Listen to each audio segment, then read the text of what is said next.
Haleluya, haleluya. Firman Tuhan akan baru setiap pagi bagi orang-orang yang menjaga hidupnya di dalam kekudusan. Ya. Sebab kalau Anda tidak jaga hidupmu dalam kekudusan, bocor itu remanya. Ya, remanya bocor kalau nggak ada dalam kekudusan. Kelihatannya Anda baik-baik saja. Kayak tadi ya, Daud tetap menang perang, seakan-akan tidak terjadi sesuatu. Aman-aman, fine-fine, ya. Itu semua, bahkan pegawai-pegawainya nggak ada yang tahu cuma Nabi Nathan aja sama Daud tuh ceritanya tuh sama Yoab, ya kan? Fine-fine aja semuanya, saling tutup menutupi, ya kan? Tetapi hari itu Tuhan, ya kelihatannya nggak ada apa-apa. Tapi Tuhan itu sungguh adil, Ia adalah Allah segala terang. Nggak bisa ditutup-tutupin, nggak ada yang gelap-gelapan. Kita bilang semua orang bisa silent. Nggak ada yang tahu kalau Anda bikin dosa, Anda bikin pezina, Anda bikin nggak bener. Nggak ada yang tahu. Ya, sekalipun Anda bertobat pun juga nggak akan dibongkar-bongkar sama Tuhan juga. Tetapi dia punya perhitungan. Dia punya perhitungan, nggak main-main. Nggak bisa dibohongin. Kalau Anda tidak percaya kepada Allah pun, tidak percaya kepada Tuhan pun, nggak bisa dibohongin. Semesta alam ini ada hukum kekekalan energi. Nggak bisa bohong. Ada sesuatu yang kurang pasti ada balasannya, ada nutupnya ke sana, harus balance. Setiap perbuatan yang kita lakukan itu harus balance. Ada balancingnya. Kalau kita ngerusak nanti akibatnya semua akibat reaksi ya. Kalau Anda nanti belajar eh, tentang dosa itu, saya kan di situ saya kasih tahu ya di kelas apologetik, tapi ini Anda harus ikut kelas evangelis dulu. Saya kan ajarkan bagaimana konsekuensi itu nggak bisa dibohongin, ngejar ya. Anda tidak percaya Tuhan pun akan ngejar yang namanya konsekuensi itu, karena Ia adalah Allah segala terang, nggak ada kegelapan. Anda nggak bisa kompromi. Yang ini nggak apa-apa Tuhan, gelap-gelap dikit, abu-abu, nggak bisa. Ya, ia adalah terang, tidak ada kegelapan di dalamnya. Ya, there is no shadow turning with thee. Ya, nggak ada kegelapan. Dia adalah Allah segala terang, nggak akan ada kegelapan. Nggak bisa begitu engkau diterangi dengan terangnya semuanya terbuka. Dan kita jadi mengeluh Tuhan, Tuhan orang lain bikin dosa boleh saya nggak boleh. Iya, memang begitu. Kalau Anda pergi ke Gunung Kawi, Anda ada syaratnya. Iya kan, Anda pergi cari dukun-dukun paranormal, cari pesugihan ada syaratnya. Kalau Anda mau cari Yesus, Anda ada syaratnya. Sangkal diri pikul salib. Jaga hidupmu di dalam kekudusan. Sebab kalau Anda tidak jaga hidup dalam kekudusan, itu pantangannya ya. Sangkal diri pikul salib itu adalah aturannya. Pantangannya Anda harus jaga dalam kekudusan hidupmu. Nggak main-main. Sekali Anda tidak jaga dalam hidup kekudusan, urapan itu bocor. Minyak yang Anda kumpulkan itu, serendah hati apapun Anda, ya sebaik hati Anda pikir Daud orang yang bengis. Enggak. Ya kan? Dia sangat adil. Dia melihat ada kejadian yang nggak benar, dia tetap bersikap adil. Tetapi urapan itu bocor. Ya kan? Minyak itu bocor. Nah, kalau itu Anda pergi ke Gunung Kawi, Gunung Kemukus, dan lain-lainnya pantangannya tertentu, misalnya nggak boleh makan buah salak, misalnya kan. Nah, Anda pantangannya kalau di sini ya itu tadi, nggak boleh berzina, nggak boleh hidup dalam ketidakkudusan, berzina itu tadi salah satunya. Keinginan mata, keinginan daging, gangguan hidup, nggak boleh dendam, ya nggak boleh zina, nggak boleh dendam, ya karena nggak boleh bermewah-mewah sebetulnya. Hmm, Ya kan, keinginan mata, keinginan daging, keangkuhan hidup kan. Gak boleh bermewah-mewah loh. Nah itulah, hamba-hamba Tuhan akhirnya nggak jauh-jauh.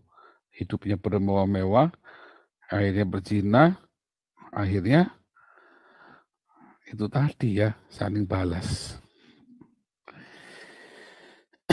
Nah, hari ini kita belajar Daud sama Bathsheba. Anda nggak bisa tipu Tuhan, Anda nggak bisa tipu alam semesta ini. Mau pendeta, mau apa, Anda boleh diampuni. Yang ngampuni, apakah benar Anda minta ampun sama Tuhan? Belum tentu Anda minta ampun sama Tuhan. Kadang-kadang yang penting nggak ketahuan. Iya kan? Yang penting nggak ketahuan, diam-diam saja. Kalau ketahuan baru kita urusannya nanti. Kalau sudah ketahuan baru gegeran nanti urusannya nanti. Tinggal minta maaf lah, minta surat lah, bikin apalah. Kalau nggak ketahuan diam-diam aja. Itu Anda artinya sebenarnya memang nggak bertobat. Kalau nggak ketahuannya diam-diam saja. Hanya ada yang mengeraskan hati, ya. Oh, ya udah pokoknya kuat-kuatan aja duitnya. Kuat-kuatan mengaruh. Ada yang benar-benar bertobat setelah ketahuan, akhirnya bertobat. Ada yang mengeraskan hati, ada yang enggak. Tetapi saran saya kalau hamba Tuhan sudah berzina, sebaiknya dia mengundurkan diri dari pengembalaan. Mulai lagi dari bawah. Karena Anda udah nggak punya teladan lagi, Anda nintis baru lagi. Anda mau jadi teladan yang mana ketika Anda berzina? Anda mau teladan yang mana ketika Anda menjadi bergaya hidup mewah? Ya kan? Hamba-hamba Tuhan yang bergaya hidup mewah dan hidup dalam perzinahan nggak bisa jadi teladan, susah. Karena firman Tuhan mengajarkan kita untuk hidup bersahaja, untuk hidup sederhana, memadankan diri dengan apa yang ada. Dalam bersahaja, bukan memadankan diri apa ada karena saya ada duit 20 miliar, saya beli jam tangan 1 miliar, bukan. Benar-benar bersahaja, karena di mana hartamu berada, di situ hatimu ada. Apa yang mau kita teladankan kepada jemaat? Keinginan mata, keangkuhan ya. Keinginan mata, keinginan daging, dan keangkuhan hidup. Ya kan? Ya, harta, tahta, wanita, kekuasaan. Ya kan? Melampiaskan power otoritasmu. Nah, ini simple ya kan? Keinginan mata, keinginan daging, dan keangkuhan hidup. Ya, keinginan mata, harta, keinginan daging, wanita, dan keangkuhan hidup. Kekuasaan, dikjaya. Dan kalau kita sudah terjebak di sana, cepat bertobat. Mungkin nggak terjadi apa-apa sekarang. Tapi di dalam alam roh itu tidak bisa dibohongin. Anda bisa tipu-tipu, ya bikin dinasti di dalam gerejamu. Anda bisa tipu-tipu, ya kan? Geser-geser. Anda jadi penatua, jadi diaken, jadi majelis. Anda bisa tipu-tipu, geser-geser, singkirkan orang.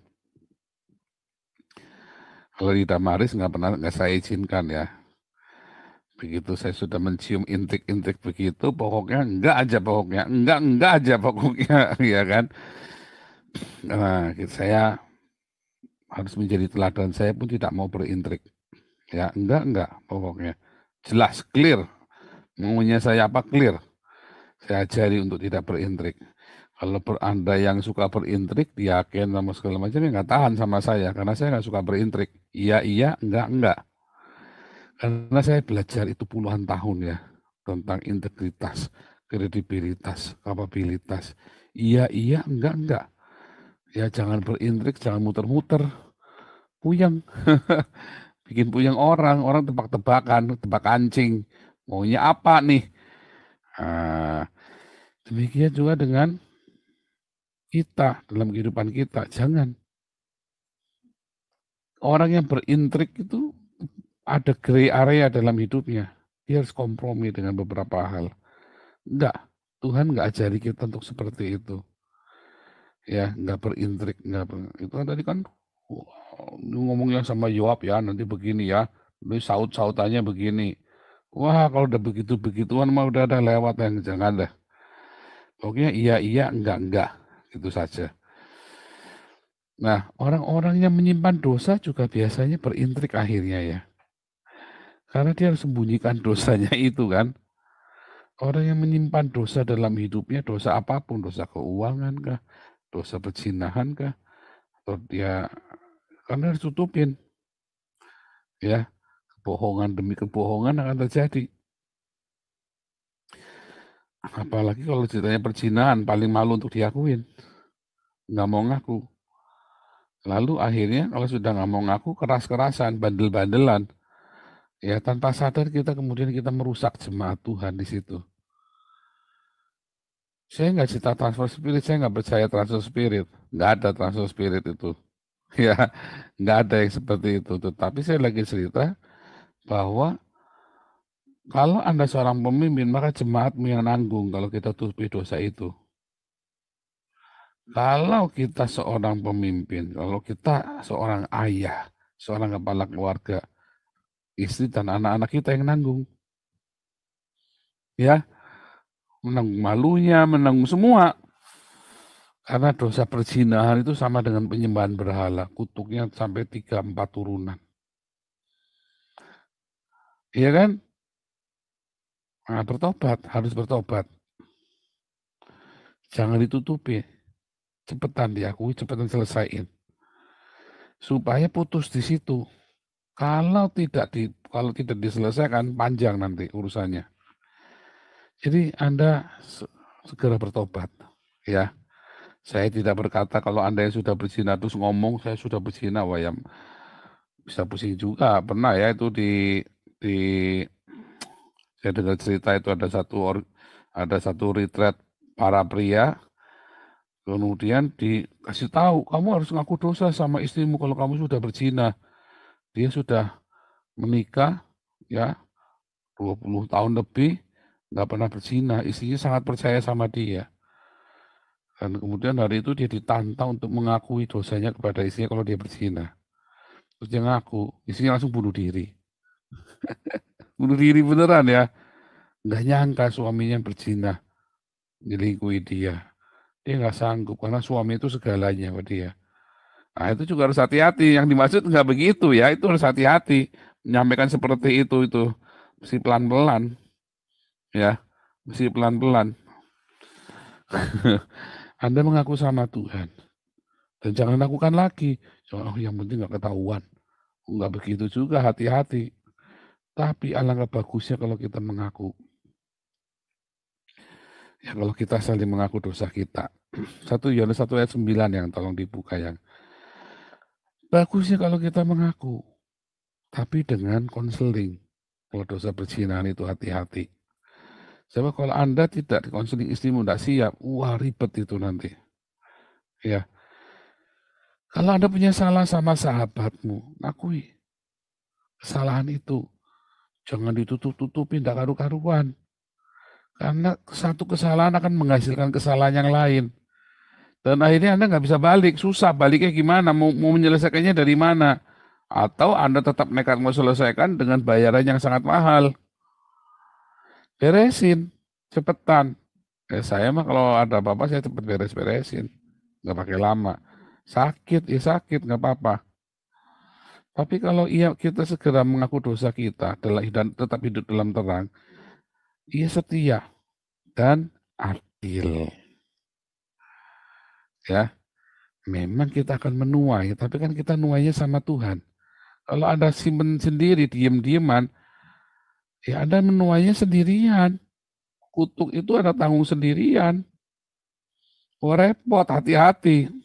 Akhirnya Anda dari satu dusta ke dusta yang lain, dari satu dosa ke dosa yang lain, kayak saya. Dari satu dosa ke dosa yang lain, karena kita menutupi. Akhirnya sampai tidak terkendali lagi. Udah, sudah nggak terkendali lagi suasananya. Situasinya udah nggak terkontrol lagi, ruwet, ribet, puyeng. Jadi itu adil ya, adil itu bukan dia ngejar mau bunuh kita, Allah itu adil mau menghukum kita, enggak. Allah yang semesta alam ini, Allah itu kan semesta alam kita ini kan, Allah ada di mana-mana. Itu sangat adil, sangat jujur, sangat berimbang. Ngejar, itulah keadilan.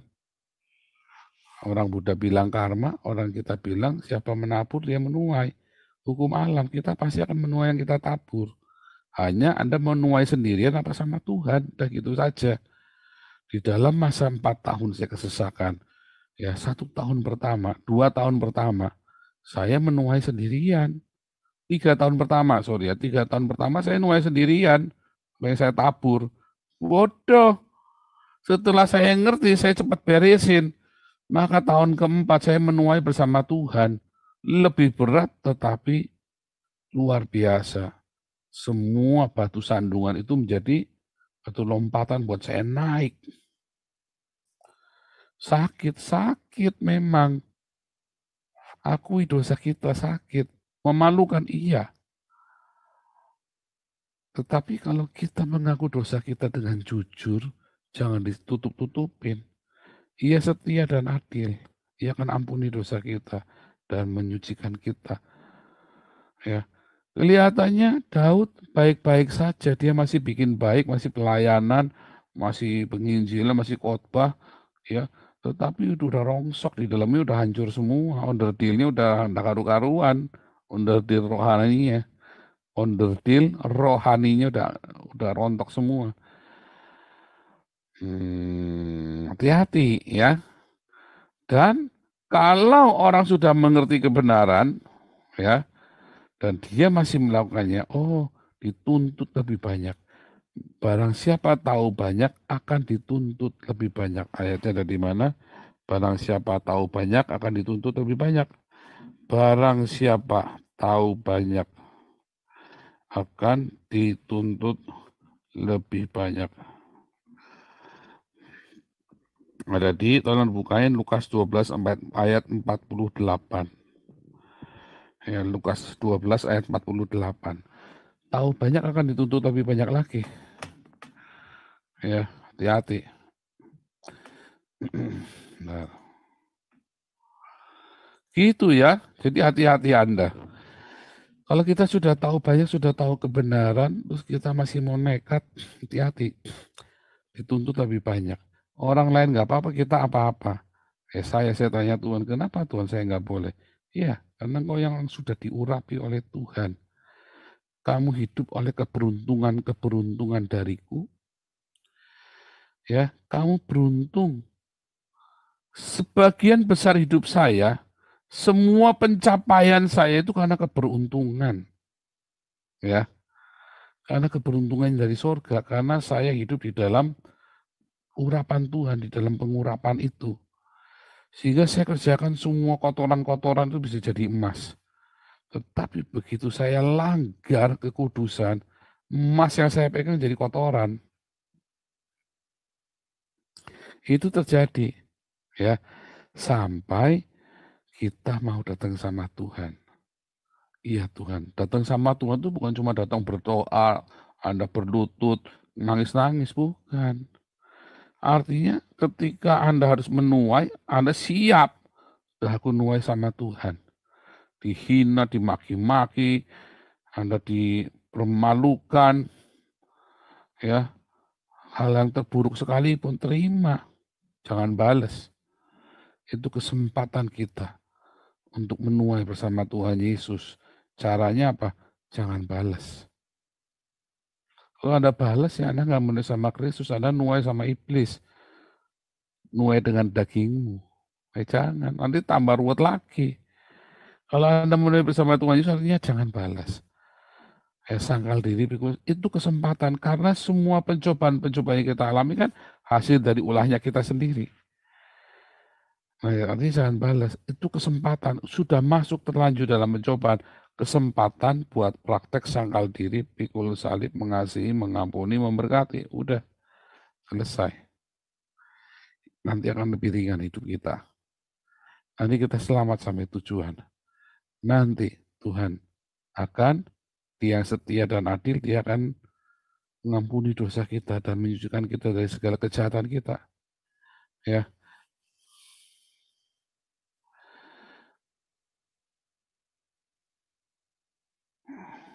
Oh, bukan yang ini ya, sorry ya, bukan Lukas 12 ayat 48 ya. Siapa yang tahu banyak akan dituntut lebih banyak, ya. Siapa tahu banyak akan dituntut banyak. Ya, saya carikan. Jadi kalau kita sudah tahu, ya akan dituntut. Orang-orang yang sudah di dalam Tuhan akan dituntut lebih banyak. Kalau Anda sudah di dalam kebenaran, Anda sudah hidup dalam pengurapan, ya kayak Musa. Orang lain marah nggak apa-apa, Musa nggak boleh marah. Kan konyol kan? Iya, karena hanya dengan marah saja sudah melanggar kekudusan Allah. Nggak sembarangan, ya, nggak sembarangan. Anda tahu banyak, Anda dituntut banyak. Ketika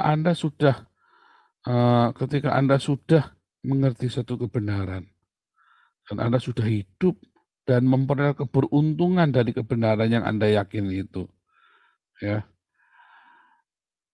maka kita akan dituntut lebih banyak dan dihukum dibandingkan dengan orang-orang yang belum ngerti. Nah, hari ini kita belajar sama-sama ya, hati-hati dengan segala tingkah laku kita. Jaga itu benar-benar. Yohanes, ya coba. Dijaga benar-benar ya. Dijaga benar-benar, hidupmu dijaga. Jangan sampai kita sudah tahu, kita langgar. Apalagi kalau sudah rema, lalu kita langgar. Ya, lalu kita gengsi. Kita nggak mau cepet-cepetin beresin. Salah itu sudah salah. Salah itu sudah salah. Aduh, udah. Kok sampai salah. Jangan sampai bikin salah lagi dengan menutup-nutupinya. Gitu ya. Dengan menutupi dan bahkan tidak mau mengakuinya, bahkan menyangkalnya. Tambah ruwet hidup kita. Ditambah lagi, tambah dalam lagi, bikin salah lagi. Kitanya harus menuai apa yang kita tabur, malah kita lawan, malah kita ndak karu-karuan, jejerita ndak karu-karuan, kita hantam sana, hantam sini, karena kita nggak rela ketika kita harus menuai yang buruk. Tambah dalam lagi. Ya kan? Makanya senjatanya, tipsnya selalu sangkal diri, pikul salib. Itu kesempatan. Setiap pencobaan yang harus Anda lalui karena kesalahan kita di masa lalu, ya, tipsnya adalah sangkal diri, pikul salib. Cepat selesai nanti. Tuayan itu cepat selesai. Tadi mana ayatnya, mah? Ya, sangkal. Jadi cepat selesai. Kalau Anda tidak cepat beresinnya nggak kelar-kelar. Sangkal diri, pikul salib. Itu senjatanya itu. Pengen cepat. Sangkal diri, pikul salib. Anda yang lagi kere hidupnya sekarang ini, sangkal diri, pikul salib. Ya, nanti rezeki akan datang. Ya, melalui anak Anda, melalui siapapun. Anda yang lagi dalam masa-masa pencobaan yang berat, dalam pernikahannya Anda karu-karuan, sangkal diri, pikul salib. Anda yang terancam, ya, perusahaan-perusahaan yang mau bangkrut, sangkal diri, pikul salib. Di dalam kerendahan hati itu, sangkal diri, pikul salib itu menghasilkan kerendahan hati. Ya, sangkal diri, pikul salib itu menghasilkan kerendahan hati, dan berkat itu datang kepada orang yang rendah hati. Berbahagialah orang yang rendah hati, karena mereka akan memiliki bumi, akan mewarisi bumi. Itu ya, enak kan? Simpel sekali ya caranya, aplikasinya ya. Kiranya Anda rema, ya, supaya Anda bisa mengerti. Nah, setelah itu disuruh kasih nama anaknya, ya, Yedijah, artinya yang dikasihi Tuhan. Tapi Daud bilang, aduh, kalau dikasih Tuhan kayak gini nih, mau berzina dikit aja nggak boleh. Tetangga sebelah berzina bolak-balik, bini 4, bini 20, nggak apa-apa. Saya baru berzina sekali langsung dihantam nih. Jangan dikasih nama Yedijah. Kalau jangan dikasih nama Yedijah, artinya dikejar-kejar, kelahi sama serigala, kelahi sama singa, sama beruang, sama Goliat, dikejar-kejar mertua. Ya kan? Ah, nggak mau ah. Saya mau yang salom-salom saja. Kasih yang salom-salom saja. Jadilah Salomo. Memang salom-salom saja, tapi ia tidak melalui proses. Akhirnya di hari tuanya, sekali kena proses tumbang, selesai. Kerajaannya pecah. Salom-salom saja, jangan. Saya mau salom-salom saja, jangan. Ini ada Lukas 12 ayat 48b. Itu mungkin karena nggak lengkap ya, Lukas 12 ayat 48b ya. Lukas 12 ayat 28b. Pakai itu aja, pakai Alkitab biasa nggak ada ya. Ya, salom-salom saja, jangan ada mau salom-salom saja. Kalau dikasih Tuhan, diproses, nikmati proses itu. Kalau Anda nggak menikmati proses ya ruwet, ya. Gitu ya. Kiranya Tuhan Yesus memberkati, ya. Kiranya Tuhan Yesus membuat Anda hari ini belajar setia kepada Tuhan. Haleluya.